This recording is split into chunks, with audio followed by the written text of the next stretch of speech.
Herodes el rey más loco que aterrorizó a todo Israel. En medio del dominio romano sobre la tierra de Israel, cuando el pueblo judío vivía presionado entre su tradición ancestral y la imposición de un imperio brutal, surgió un rey como ningún otro. Su nombre era Herodes, llamado el Grande por algunos, odiado por muchos y recordado por todos. Marcó una era con sangre, ambición y piedra. Fue él quien levantó el templo más grande en la historia de Israel. Una obra magnífica que pretendía unir al pueblo. Pero también fue él quien sembró miedo.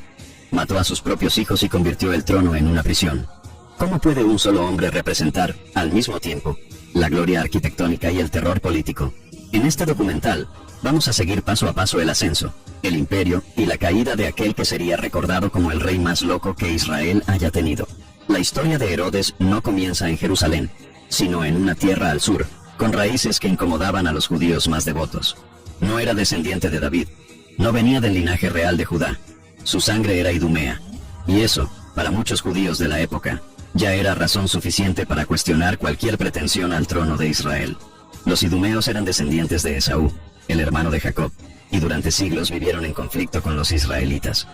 Durante el periodo de los macabeos, fueron forzados a convertirse al judaísmo, una conversión política, no espiritual. Herodes, aunque educado en las tradiciones judías, era visto por muchos como un extranjero disfrazado de rey. Su padre, Antípatro, ya había servido como administrador de Judea bajo el dominio romano, y fue precisamente esa cercanía con Roma la que abrió el camino para el ascenso meteórico del joven Herodes. Durante el torbellino político del final de la República Romana, Herodes se movió con astucia. Su padre era aliado de Julio César, y después del asesinato de César en el año 44 a.C., Herodes entendió rápidamente que la supervivencia política dependía de alianzas pragmáticas. Se acercó a Marco Antonio, uno de los triunviros que dividían el poder en Roma, y usó esa conexión para asegurar su propio ascenso. En el año 40 a.C., el Senado romano declaró oficialmente a Herodes como rey de los judíos. La decisión fue política. Roma necesitaba a alguien leal en el trono de Judea, alguien que garantizara estabilidad en una región constantemente agitada por rebeliones, tensiones religiosas y resistencias locales. Herodes parecía ser ese hombre. Pero había un detalle crucial. En ese momento, él aún no controlaba Jerusalén. El trono que Roma le dio con palabras, tendría que conquistarlo con la espada.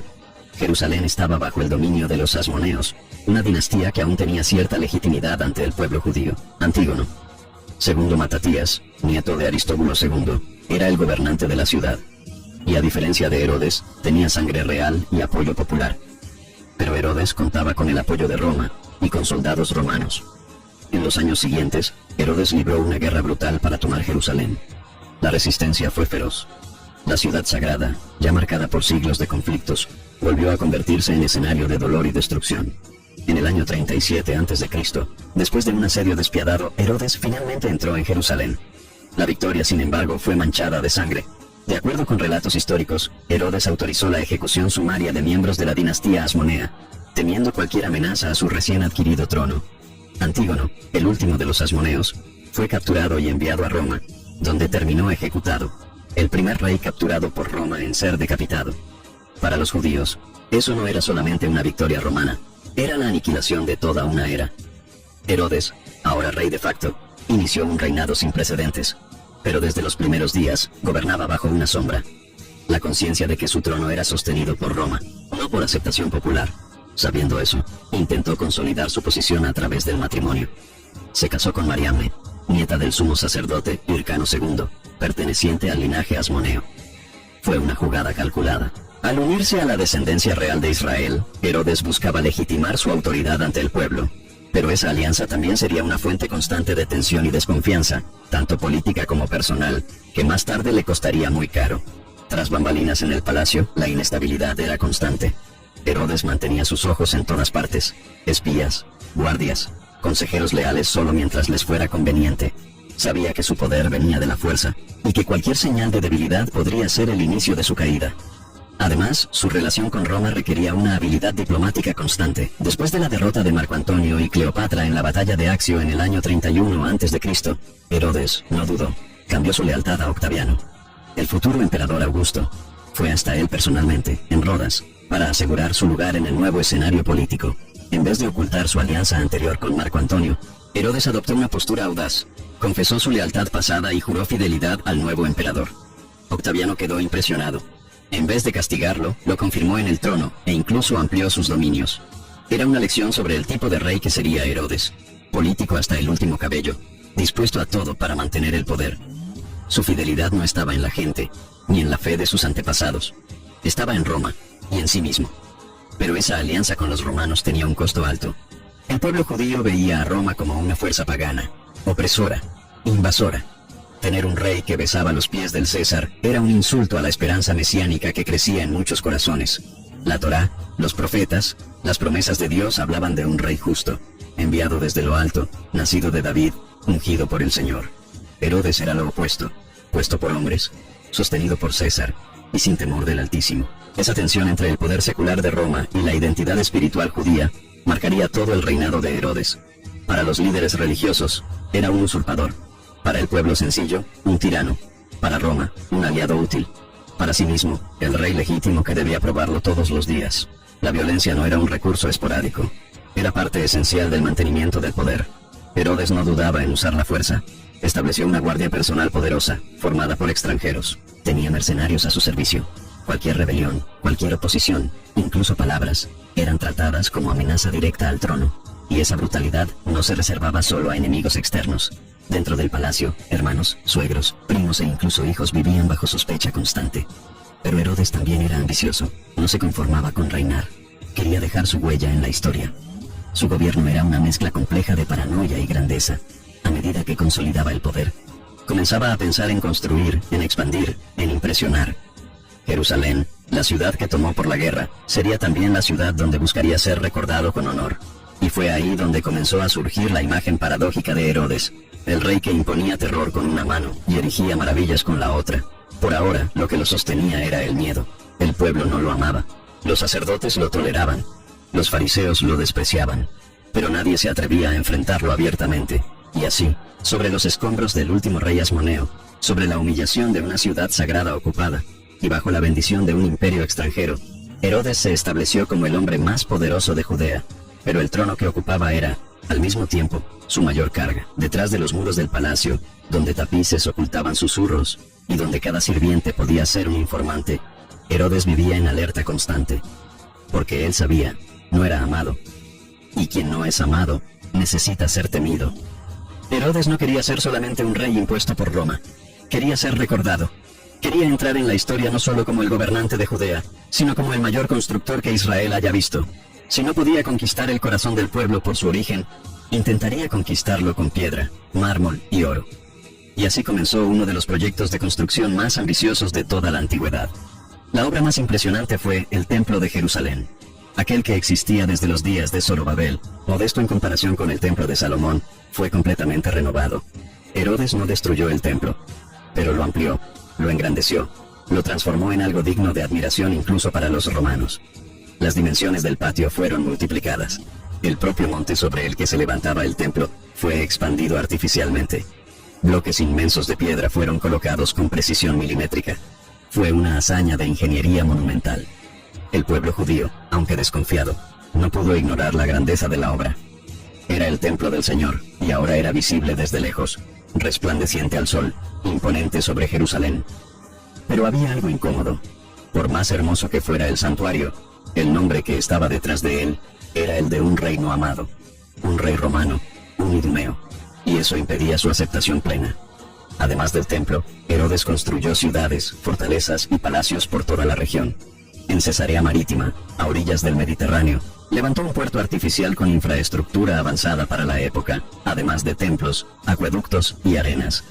Era una ciudad hecha a imagen de Roma, con trazos helenísticos, donde se realizaban juegos y celebraciones paganas.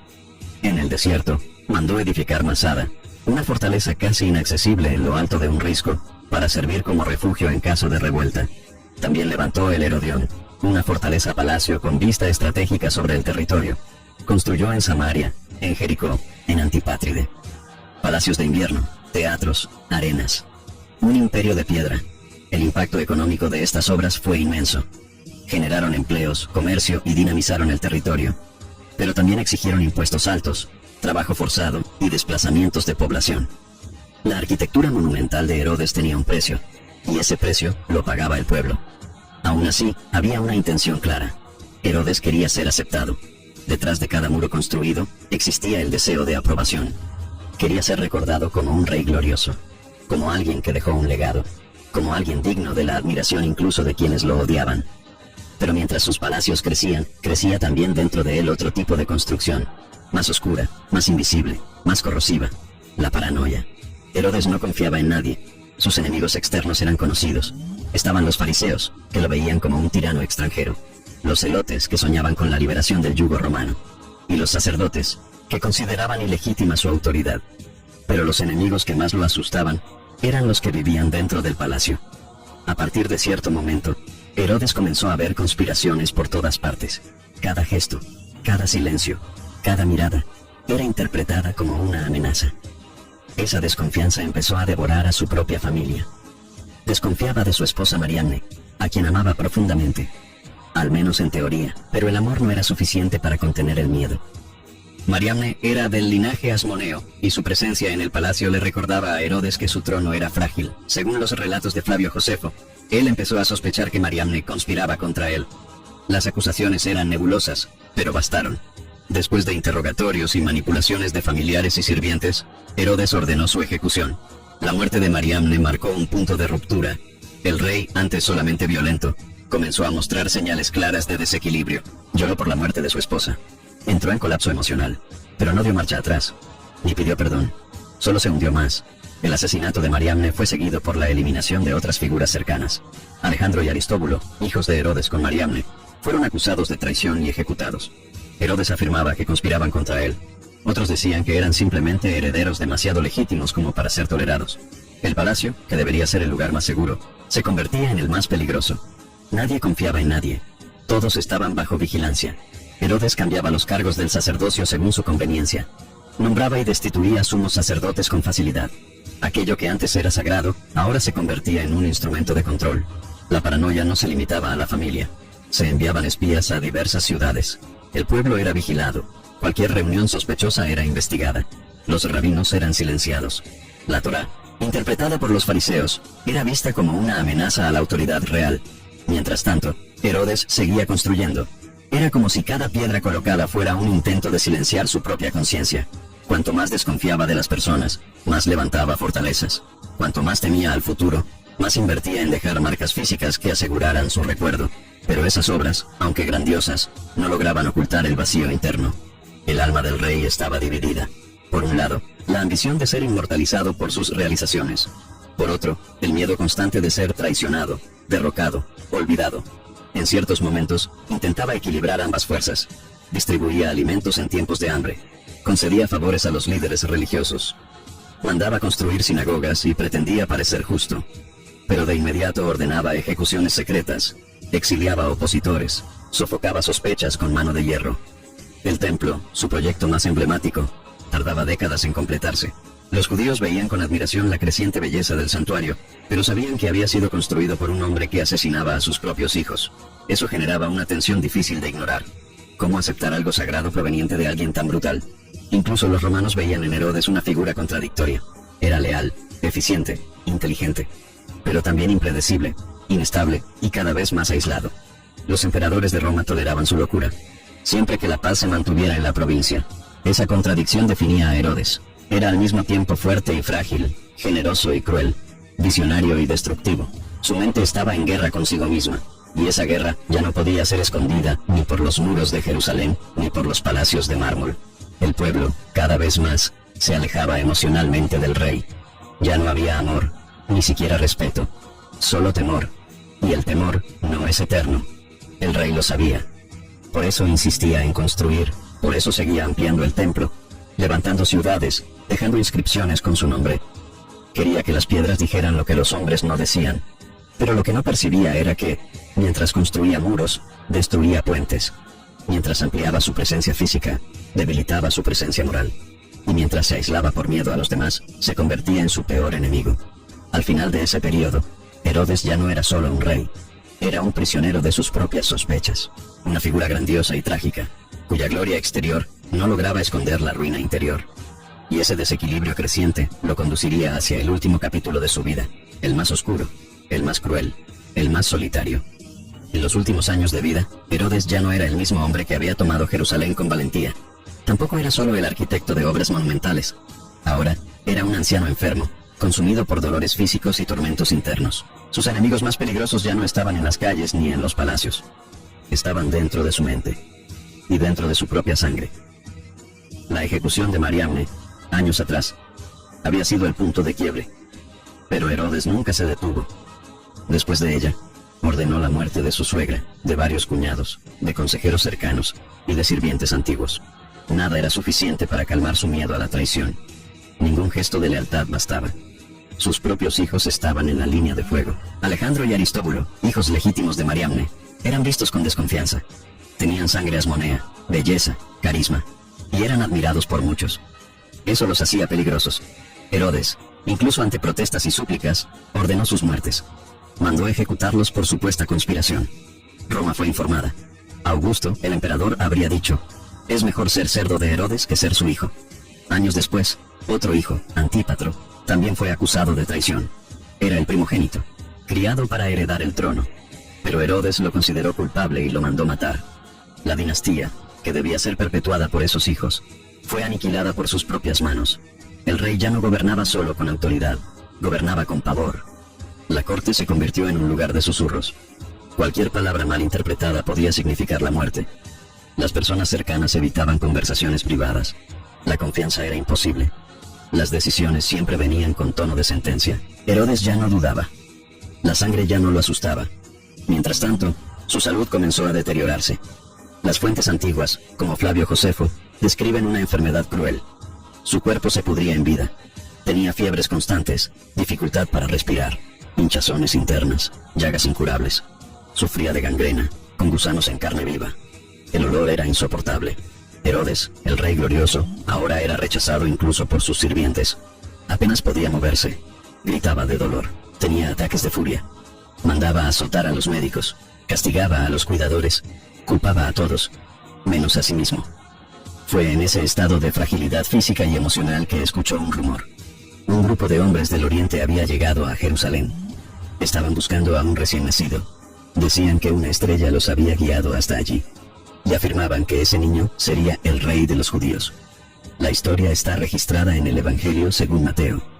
Cuando Herodes escuchó esas palabras, tembló, aún enfermo, aún al borde de la muerte. El viejo rey seguía temiendo ser reemplazado. Mandó llamar a los sacerdotes, a los escribas. Preguntó dónde nacería el Mesías prometido. La respuesta fue directa: en Belén de Judea. Entonces Herodes planeó la estrategia. Les dijo a los visitantes que fueran a Belén, encontraran al niño y luego regresaran para informarle su ubicación. Pero los sabios fueron advertidos en sueños para no volver. Cuando Herodes se dio cuenta de que lo habían engañado, su furia estalló. Ordenó la matanza de todos los niños de Belén menores de 2 años. Era un intento desesperado de eliminar una amenaza que ni siquiera conocía. La ciudad lloró. Las madres gritaron. La sangre de inocentes fue derramada por miedo a un trono que ya no tenía fuerzas para sostenerse. Esa masacre, aunque de escala desconocida, quedó marcada como símbolo del horror del final de su reinado. Mientras el pueblo lloraba, Herodes definía sus últimos actos. Ya no confiaba en nadie. Sabía que era odiado. Y temía que, al morir, el pueblo celebrara su partida. Entonces decretó algo estremecedor. Arrestó a decenas de los principales líderes judíos de la región. Ancianos, jefes de familias influyentes, sacerdotes respetados. Y ordenó que fueran llevados al hipódromo de Jericó. Su orden era simple. El día que él muriera, esos hombres debían ser ejecutados. Así, habría luto en Israel, aunque no fuera por él. Ese plan cruel fue registrado por Josefo y otros historiadores. Afortunadamente, no llegó a cumplirse. Pero el hecho de haber sido concebido muestra el grado de ruina mental que había alcanzado Herodes. Un hombre que necesitaba llanto forzado para marcar su muerte. Poco antes de morir, aún intentó reescribir su testamento. Tenía muchos hijos de otras esposas, y ninguna certeza sobre quién lo sucedería. Cambió de idea varias veces. Terminó dividiendo el reino entre 3 hijos: Arquelao, Herodes Antipas y Felipe. Cada uno heredaría una parte del territorio. Roma, como siempre, tendría la última palabra. Herodes murió en Jericó, probablemente en el año 4 a.C., con cerca de 69 años de edad. Su cuerpo fue llevado en una procesión solemne hasta el Herodión. el mausoleo que él mismo había construido para sí. Fue un entierro digno de un rey. Pero el pueblo no lloró por él. Su legado fue ambiguo. Construyó un templo magnífico. Dejó ciudades modernas, fortalezas que resistirían por siglos. Pero también dejó una reputación de tirano paranoico, asesino de su propia familia, cómplice de Roma y perseguidor del Mesías recién nacido. Su muerte no trajo paz a Judea. Los hijos disputaron el poder. Roma intervino. El pueblo se rebeló. Y el vacío de autoridad abrió el camino para nuevas tensiones que culminarían, décadas después, en la destrucción total del templo que él había reconstruido con tanto esfuerzo. En los siglos siguientes, Herodes sería recordado con una mezcla de fascinación y repulsión. Algunos estudiosos admirarían su capacidad administrativa y sus obras, pero la mayoría lo vería como símbolo de locura, deshumanización y tiranía. Un hombre que quiso ser grande a cualquier costo, y pagó ese costo con su alma. En la tradición cristiana, se convertiría en el antagonista del nacimiento de Jesús, el rey que intentó impedir la venida del verdadero rey, el hombre que mató inocentes por miedo a perder el poder, el gobernante que, aunque capaz de construir maravillas con las manos, no logró controlar el abismo dentro de sí. Herodes murió como vivió, rodeado de muros altos, custodiado por soldados desconfiados, y consumido por un miedo que ninguna fortaleza podía ahuyentar. Su vida es un recordatorio de que el poder absoluto puede destruir a quien lo posee, no solo por lo que hace al mundo, sino por lo que hace al corazón de quien lo tiene.